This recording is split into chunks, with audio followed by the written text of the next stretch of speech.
Добрый день, дорогие зрители! Традиционно мы сегодня встречаемся с вами в прямом эфире на официальных страницах администрации главы и правительства Республики Саха-Якутия в социальных сетях. Перед началом основного доклада хочу прежде всего поздравить всех причастных с Днем работников сельского хозяйства, который в 2023 году отмечается 8 октября, то есть буквально послезавтра. Примечательно, что в эти же дни свои юбилеи отмечают люди, сделавшие большой вклад в развитие сельского хозяйства.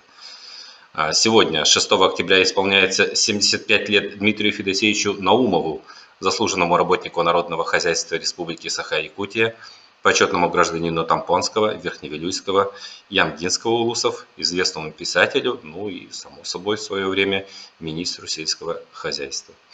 8 же октября, ровно день в день, свой 70-летний юбилей отмечает Владимир Африканович Михайлов, дойр сельскохозяйственного потребительского животноводческого кооператива «Крестях», полный кавалер Ордена Трудовой Славы и Герой Труда Российской Федерации.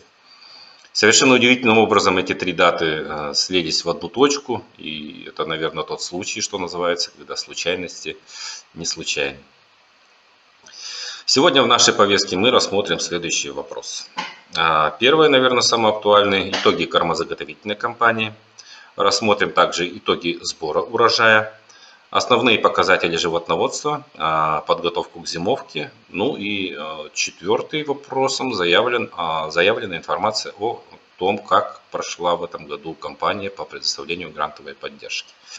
Безусловно, будут и другие вопросы вне повестки. Если таковые есть, пожалуйста, задавайте, пока вопросы будут набираться. Разрешите приступить. Итак, итоги кормозаготовительной кампании.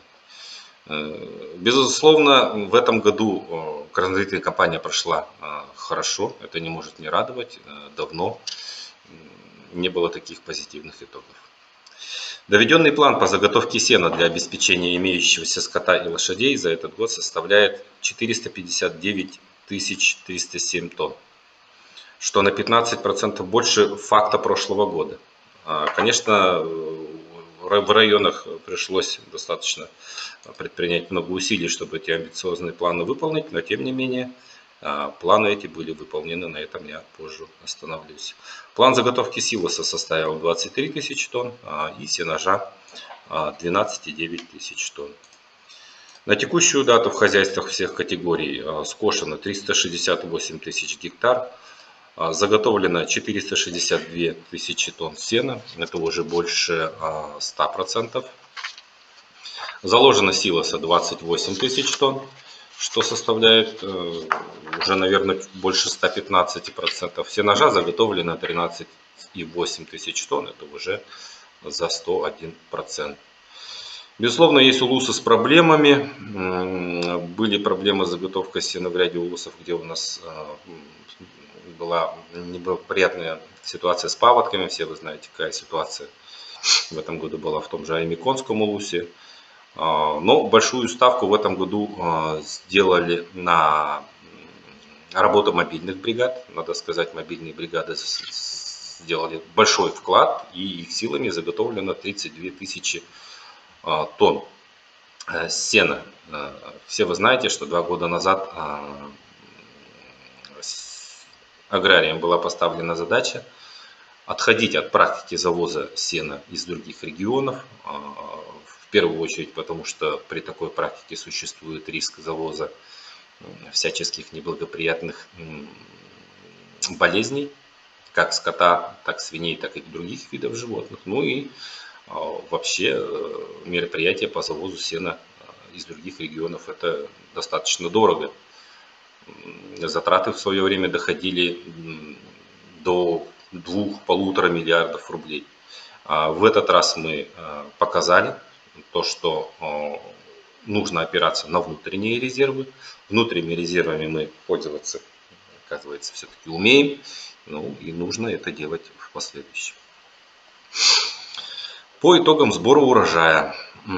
Площадь посева зерновых культур составляет, по данным Сахастат, 11,5 тысяч гектаров, из которых на отчетную дату фактически убрано 9855 или 87% от уборочной площади.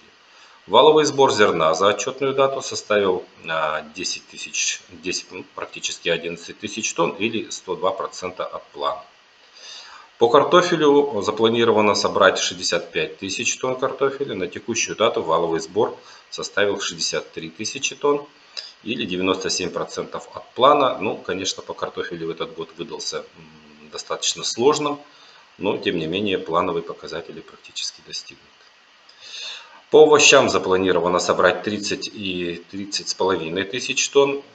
Овощей закрытого и открытого грунта. Овощей открытого грунта собрано с площади 1120 гектаров. На отчетную дату всего овощей собрано 25,6 тысяч тонн или 84% от плана. В том числе 7,8 тысяч тонн капусты, 3 тысячи тонн моркови, 2500 тонн свеклы и прочих овощей 1730 тонн. Овощей из закрытого грунта собрано 10,5 тысяч тонн. Так, начали поступать вопросы, и мы сейчас на них ответим перед тем, как перейдем от растениеводства к животноводству. Николай Николаевич, как человек, давно связавший свою жизнь с сельскохозяйственной отраслью, что для вас значит эта сфера, а также люди, работающие в ней? Да, достаточно философский вопрос. Все мы, наверное, выросли в селах. Все мои, лично для меня, мой дедушка работал зоотехником и возглавлял в свое время крупный совхоз в Момском улусе. Моя бабушка возглавляла совхоз в свое время в Усмайском улусе. Многие мои родные связали свою жизнь с сельским хозяйством и работают в этой отрасли и сейчас. Поэтому это все-таки неразрывная часть моей жизни, и любой аграрий, наверное, который приходит лично ко мне, если уже задали личный вопрос, это, по сути дела, родной человек, у которого всегда есть масса вопросов, масса тревог, масса проблем, которые нужно решать. И, если продолжить ответ, то больше всего воодушевляет в этой работе вот такие маленькие точечные вопросы, из которых потом складывается общая картина. И, наверное, очень важно здесь простое человеческое спасибо. Застали меня врасплох с вопросом, конечно, но я думаю, как смог ответить. Здравствуйте. Осень, пора подведения итогов сельскохозяйственного года. Если говорить о производстве и достигнутых результатах, можете назвать важные цифры по итогам 9 месяцев? Вот к этому сейчас, пожалуй, и перейдем более подробно. По состоянию на 5 октября 2023 года, это оперативная информация, численность поголовья крупного рогатого скота во всех категориях хозяйств 219 933 головы. К сожалению, это на 7,8% меньше, чем в прошлом году. В том числе поголовье коров 76 682. Поголовье здесь сократилось на 2,4%.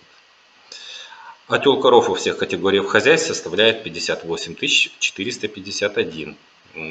Снижение здесь составило 9,5%.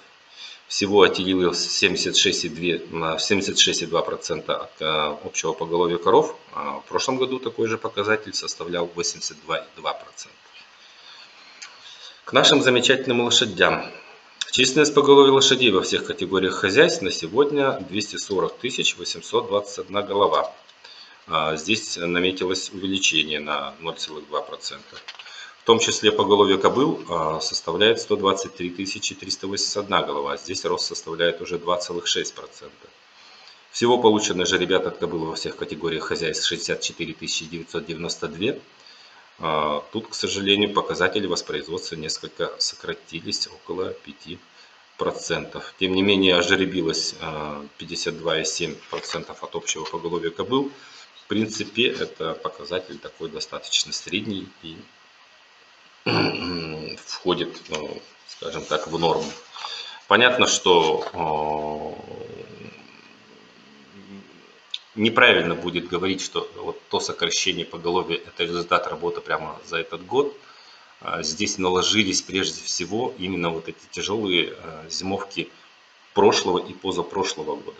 Почему я каждый раз заостряю свое внимание на проценте отела, проценте воспроизводства? Потому что каждый раз, когда мы зимуем с дефицитом, показатели воспроизводства скота очень сильно сокращаются. И вот этот процент, насколько уменьшился отел, это, как правило, уже итог следующего года. Поэтому, в принципе, с учетом того, как тяжело прошла зимовка 21, 22, 22, 23, я думаю, могло быть и хуже. Но благодаря самоотверженному труду наших аграриев мы держим все-таки уровень. Но поголовьем, главное все-таки это объемы производства продукции. А здесь картина, к моей радости, гораздо несколько получше. На 1 сентября у нас в республике надоено 107 тысяч тонн молока. Если к прошлому году, это практически 101%. По мясу, конечно, итоги подводить несколько рано. Пока это 3650 тонн. Это тоже 101% к прошлому году, но по мясу статистика, скажем так, более-менее полноценная выходит, как правило, все вы знаете, к концу года, когда у нас наступают холода. Ну и не будем забывать о нашем птицеводстве. На 1 сентября произведено в республике 114 миллионов штук яиц, и это 113% к прошлому году. О чем это говорит? О том, что все-таки пора переходить из количества в качество, и этот процесс у нас сегодня идет, и я надеюсь очень, что тенденция сохранится. Николай Николаевич Дурова быйыл кыстыкка бәлем хайдагай отунан хаатчылы хайдагай. Как идет у нас подготовка к зимовке и какая у нас обеспеченность кормами. Ну, как я уже выше говорил, план по заготовке сена у нас уже пошел на перевыполнение. Поэтому в этом году, я надеюсь, не будет у нас никаких сложностей с обеспечениями кормами. Тем не менее, будут продолжены работы по обеспечению хозяйств концентрированно кормами, потому что одним сеном зимовать, сами знаете, можно, но ни к чему хорошему это не приведет. Ни к чему хорошему это не приведет, потому что о продуктивности молока нужно думать и зимой тоже. Так, как хозяйствам получить статус базового хозяйства по разведению якутского скота и для чего он нужен? В республике сейчас действует порядка 16 хозяйств по разведению якутского скота. Основное требование для тех, кто желает стать базовым, это наличие поголовья. Долгое время существовал норматив, что поголовье скота в центральных районах для таких хозяйств, которые желают заниматься этим, это 50 голов. Для чего это нужно? Ну, все вы знаете, что указом главы о стратегических направлениях развития сельского хозяйства еще в 2018 году была поставлена задача увеличить поголовье крупного рогатого скота, якутской породы, именно коров, до 1000 голов. Для чего это нужно? Чтобы вывести породу из статуса исчезающей. Кстати, в этом году эта задача была выполнена. В том числе была выполнена и силами государственного казенного предприятия «Якутский скот». Но нельзя списывать со счетов и базовые хозяйства, потому что именно в них содержится практически половина этого самого скота. И выделяется сейчас соответственная государственная поддержка. На каждую условную голову, содержащуюся в базовых хозяйствах, ставка субсидий составляет 35 тысяч. Надо сказать, за последние годы мы ее подняли буквально с 15 до 35, если мне память не изменяет. Так, Лидия Александрова, у меня вопрос по уборке урожая. Какая ситуация на сегодняшний день, какие прогнозы? Ну, повторяться, наверное, не буду. В общем целом по процентов вам скажу. По зерну 10 783, 102% к плану. По картофелю 63 552, 97% к плану. И по овощам по К 25 680 или 84% к плану.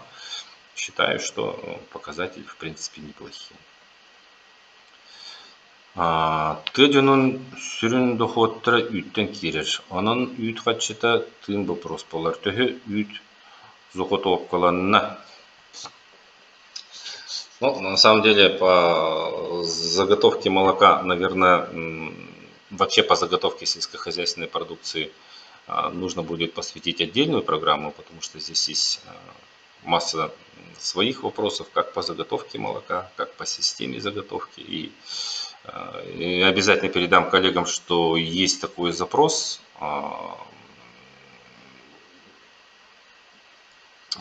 Как раз таки мой коллега Егор Владимирович Чечегинаров, руководитель отдела пищевой перерабатывающей промышленности, я думаю, с удовольствием проведет свой эфир и посвятит вопросам заготовки как молока, так мяса, так и зерна и овощей отдельную программу. Надо сказать, в этом году с деньгами как раз таки ситуация отличается от прошлого года. Если в прошлом году на это же число денег на молоко в улусах практически не было, и отдельные улусы заявляли о том, что нужна дополнительная потребность, то в этом году, наверное, возможно, будут даже некоторые, скажем так, остатки. Но, надеюсь, объем будет не такой большой. Время еще доить молоко есть. Окончательно в зимний стойловый период мы не вошли. Но я думаю, это хорошо. Лучше для производителей хорошо. Лучше, чтобы деньги оставались, чем потом гоняться и просить какие-то субсидии, когда их не хватает. Во всяком случае, в этом году сигналов о том, что кто-то где-то что-то недополучил, нет. Николай Николаевич, а какой эффект дал новый механизм субсидирования? Не хочется сейчас заниматься самокритикой, конечно. Новый механизм субсидирования стал достаточно важной вехой.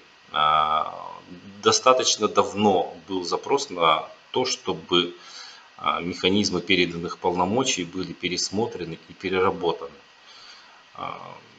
Конечно, сейчас процент обеспеченности, ключевые показатели, процент обеспеченности населения мясом, насколько я помню, вырос на 2%, с 26 до 28%, а процент обеспеченности молоком сидит в районе 54%. И тут как таковой динамики большой-то и нету. Но я считаю, что в текущей редакции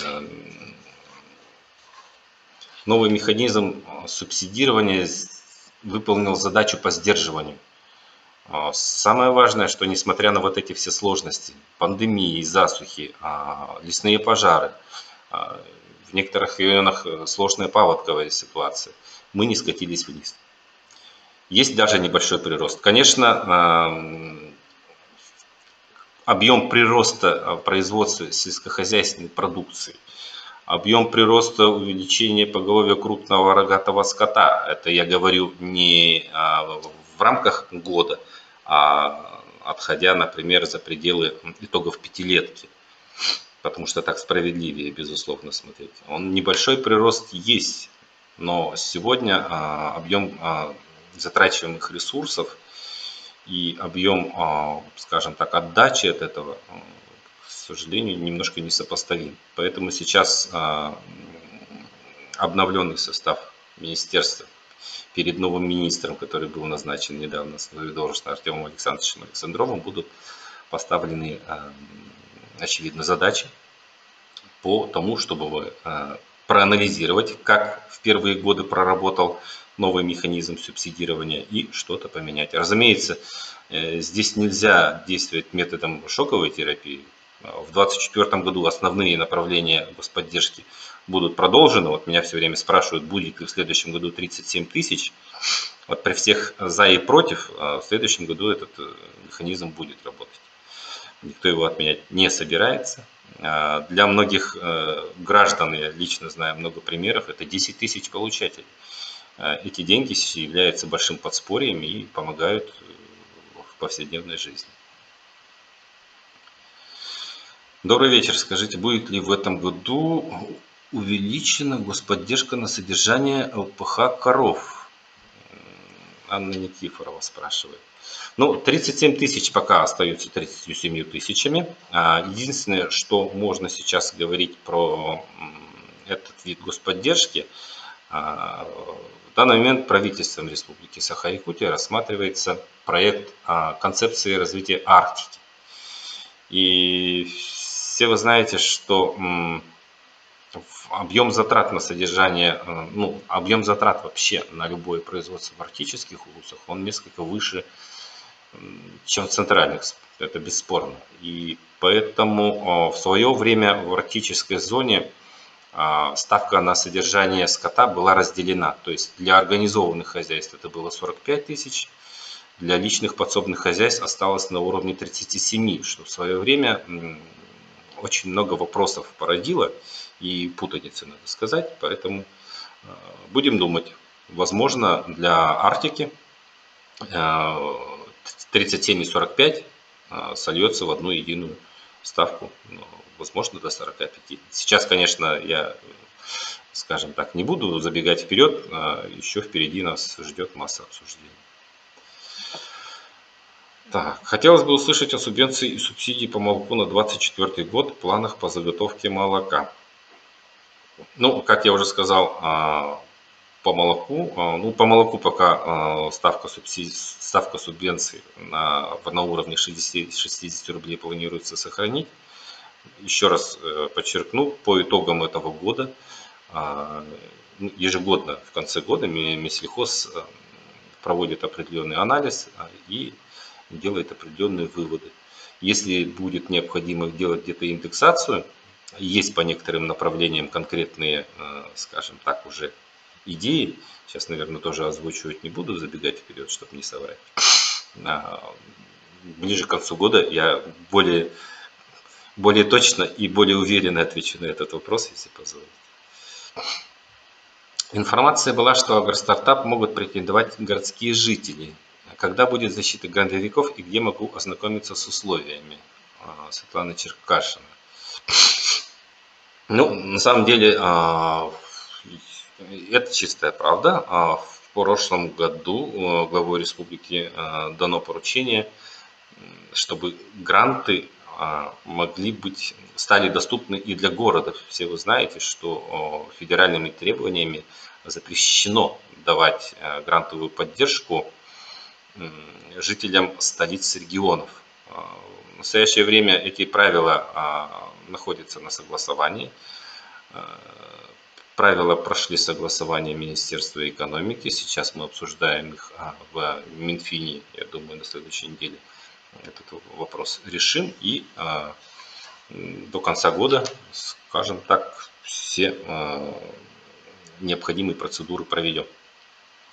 Где можно ознакомиться с условиями? Ну, очевидно, что Управление сельского хозяйства городского округа. Конечно, та редакция порядка, которая у них находится, это все еще проект, но я думаю, они поделятся с вами информацией. Так, Александр Боярин. Сылақсын ағаяқ канебаза тугар хатчы көрілдер болды де. Онағыз 19 әрі қайыстыва, тоғы манан ұлақан тәрілтілер күтталары кенелерге бұл 3 миллион соқовай тоқты ұлақан ұрулан ябат әйгіз сылғытын әлбәті сатыр көрі қайыстылары өйіқтәққыт. Но на самом деле проблема того, что мы строим только 18 коневодческих баз, лежит своими корнями в том, что мы уже который год, эта программа финансируется за счет средств федерального бюджета. То есть эти 57 миллионов, которые мы в этом году направили на строительство коневодческих баз, они выделяются за счет тех денег, которые выделяются в целом на поддержку племенного животноводства.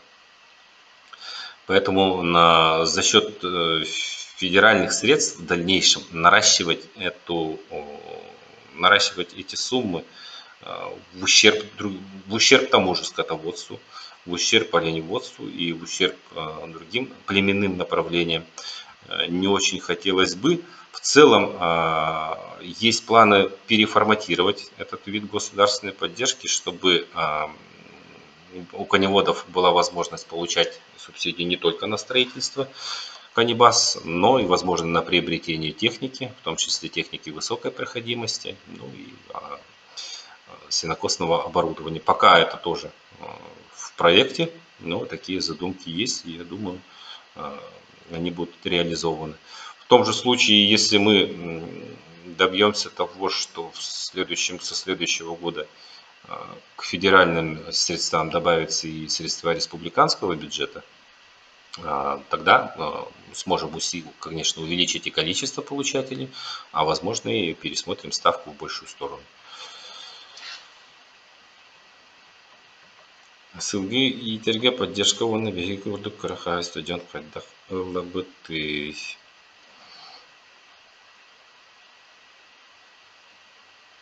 Ну, нельзя сказать, что по коневодству поддержки нет совсем. Про ставку субвенции, ну ладно, еще раз расскажу. Все, наверное, тоже знаете. Подняли ставку субвенции на одну кобылу с 1500 до 7000. Работает программа по строительству коневодческих баз. С этого года начата поддержка конезаводов. Но это, конечно, не про мелкие хозяйства.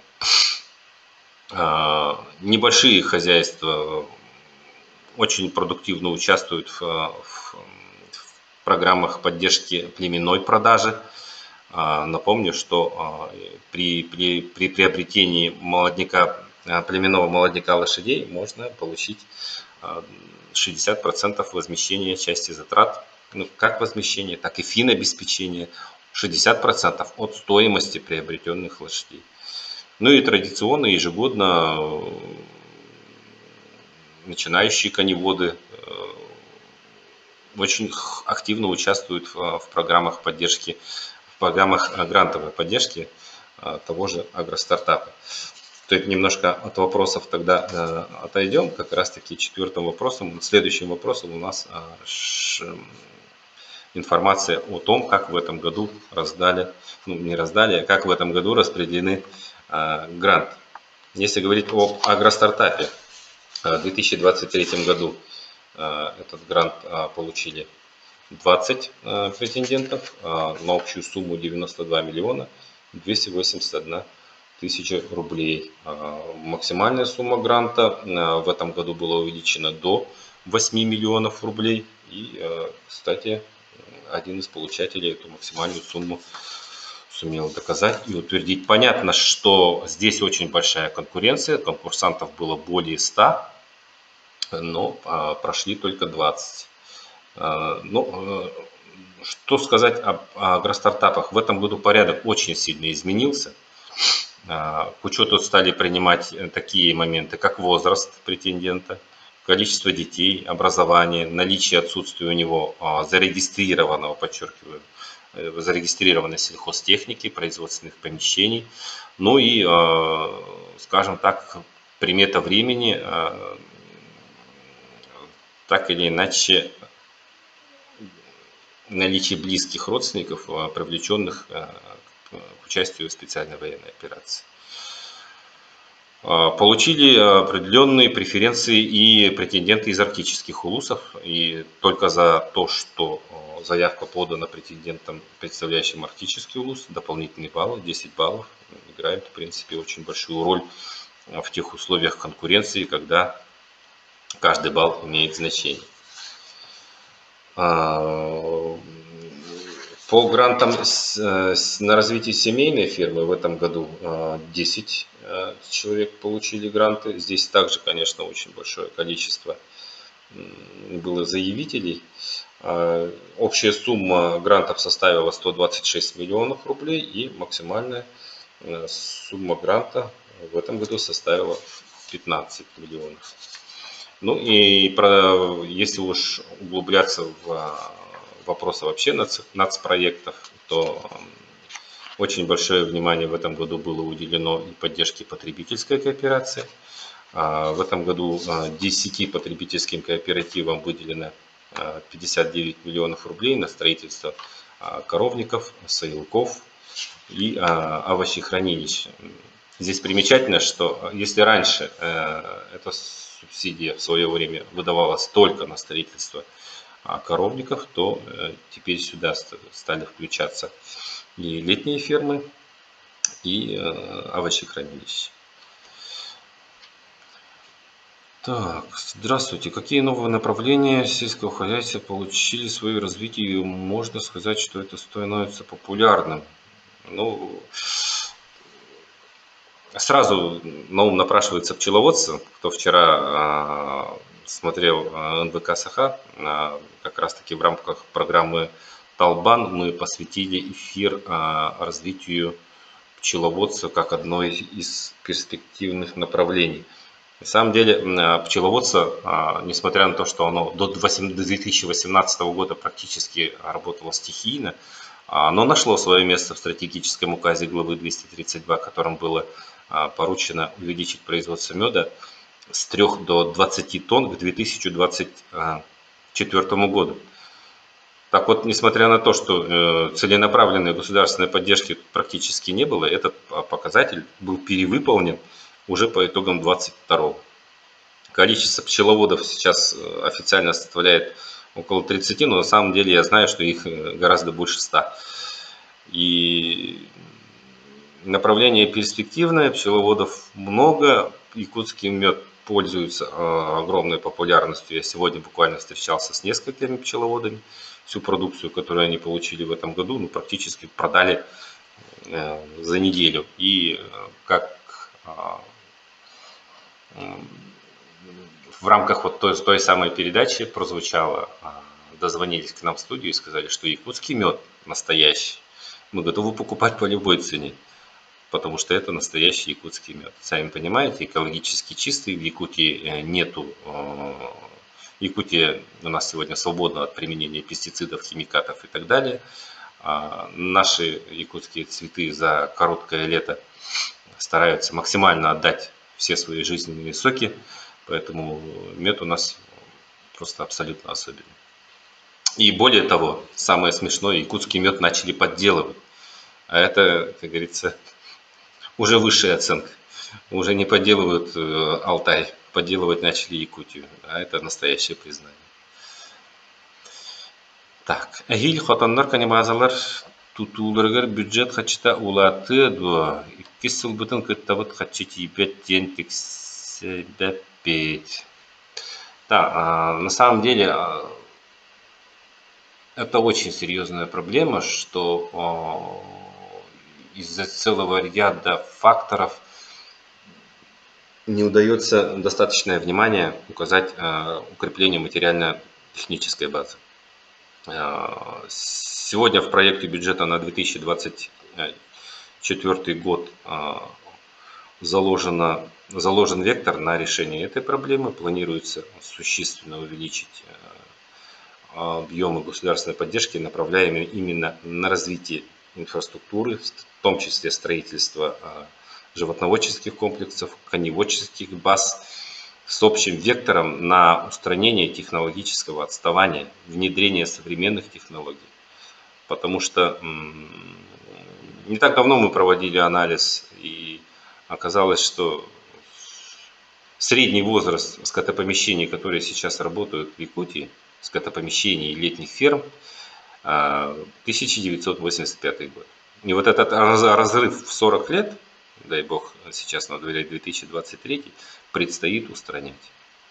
Пока этот разрыв не будет устранен, добиваться каких-то результатов будет достаточно сложно.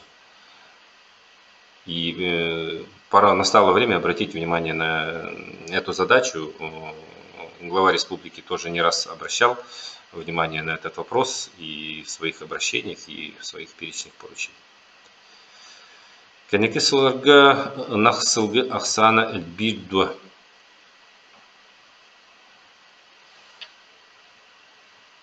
Ну, по большему счету, поголовье, как я сказал уже, поголовье крупного рогатого скота, поголовье лошадей, если в целом взять, держится на психологической отметке в районе 180 тысяч голов. Можно было бы и нарастить, но понятно, что для того, чтобы содержать большее количество скота и лошадей, нужно заготавливать большее количество кормов, чтобы вот станет лошадей и скота 200 тысяч. Как мы их прокормим? Мы их просто не прокормим. Поэтому какими-то силовыми методами просто брать и добиваться того, что у нас в зимовку будет входить не 180 тысяч голов скота, а и 200, просто нецелесообразно. Для того, чтобы наращивать поголовье скота и лошадей, сами знаете якутскую пословицу, нужно прежде всего заниматься кормами. Этот год показал, что в принципе кормами мы можем себя обеспечивать чуть больше, чем нам самим даже кажется. Но вообще есть мнение, что нужно в общем объеме заготовки кормов наращивать объем не естественных сенокосов, а именно сочных кормов и наращивать площади посевных. Потому что это очень ненадежно каждый год надеяться на то, как у нас вырастет трава. Агрстартапка грантыл бүтчөн бээлерин төһө көрдөрөн эрэлдер төһө эффективный быһылаах туох диһаныгытых. Но на самом деле за эти годы программа Агростартап, если начинать еще с 2012 года, когда эта программа называлась «Начинающий фермер», показывает себя в целом неплохо. Можно много рассуждать о тех случаях, когда нерадивые грантовики, скажем так, не то, что у них что-то не получается, а они решают эти деньги использовать каким-то другим способом. Да, такие люди есть, были и, возможно, к сожалению, будут. Но самая главная заслуга этого гранта, то, что те люди, которые действительно хотят, которые приходят с желанием, да, я завтра начну заниматься сельским хозяйством, реализовывать свой бизнес, они этот шанс получают. Пока такие люди есть, эта программа эффективна. Понятно, что какая-то часть будет отсеиваться, но даже если 30% из тех людей, которые получили гранты, останутся в отрасли и их бизнес будет расти и развиваться, я думаю, в этом есть смысл. Успехов вам, надеемся на работу правильной и законной, а мы в свою очередь будем трудиться. Вот такие вот у нас оптимистичные пожелания. Спасибо.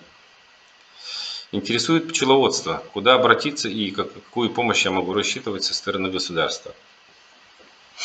По пчеловодству. На самом деле, в этом году у нас стоит задача по началу строительства первого республиканского централизованного центра для зимовки пчел. Для чего это сделано? Потому что, сами знаете, самая большая проблема для пчеловодов – это перезимовать. Зимовать 8 месяцев не каждая пчела выдержит, не каждый человек выдержит, особенно в тех районах, где зимовники очень сильно зависят от электроэнергии, там приходится держать ухо востро. В этом плане гораздо проще тем пчеловодам, которые имеют возможность выстраивать микроклимат с участием газового отопления. Да? На какую помощь можно рассчитывать сейчас? По линии фонда поддержки агропромышленного комплекса выделяются, например, льготные займы под 5%. Под 5% нигде сейчас, ни один банк, наверное, вам такой займ предоставить не сможет. А что до следующего года, на следующий год пока, скажу прямо, на пчеловодство государственной поддержки нет, но это не значит, что не будет. Нужно будет устроить, скажем так, определенный мозговой штурм. У нас есть целая команда и совместно с Якутским научно-исследовательским институтом сельского хозяйства и совместно с практикующими пчеловодами как раз-таки, ну, наверное, уже после Нового года мы должны будем начать разработку именно мер государственной поддержки по пчеловодству, чтобы они, возможно, обрели какие-то регулярные черты постоянные. Ну и, само собой, те люди, которые сейчас этим занимаются, пишут себя на первые страницы большой книги о пчеловодстве в Якутии. Сейчас мы пишем только начало, предисловие, наверное. Будем задавать стандарты, будем задавать основы и будем стоять у начала целой программы поддержки пчеловодства. Ну, как я уже говорил, это, если говорить о перспективных направлениях, это первое, что напрашивается. Ну, потому что я вижу это своими глазами, общаюсь с многими практикующими.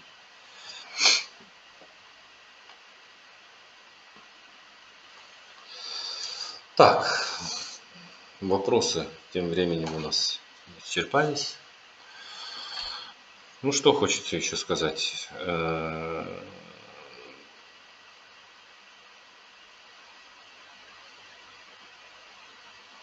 В самом работе министерства, какие задачи, как говорится, будут стоять перед министерством в дальнейшем.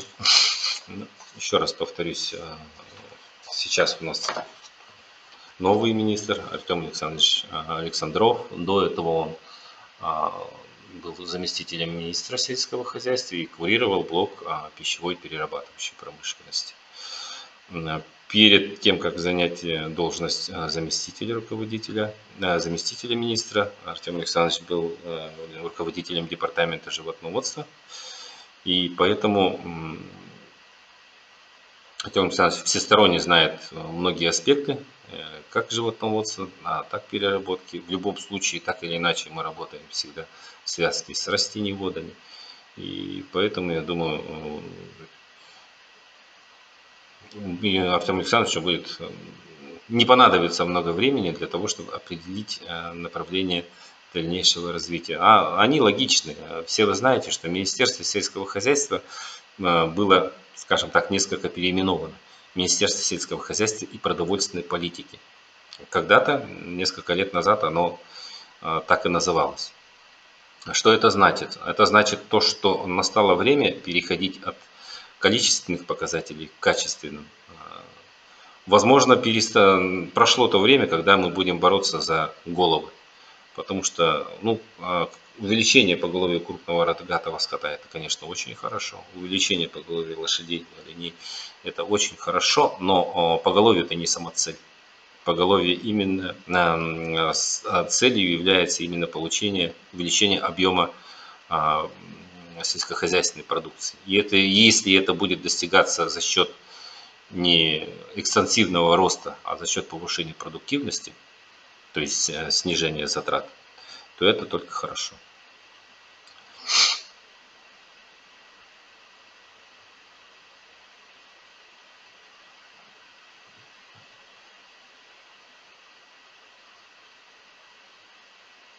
Ну что ж, эфир наш подходит к концу.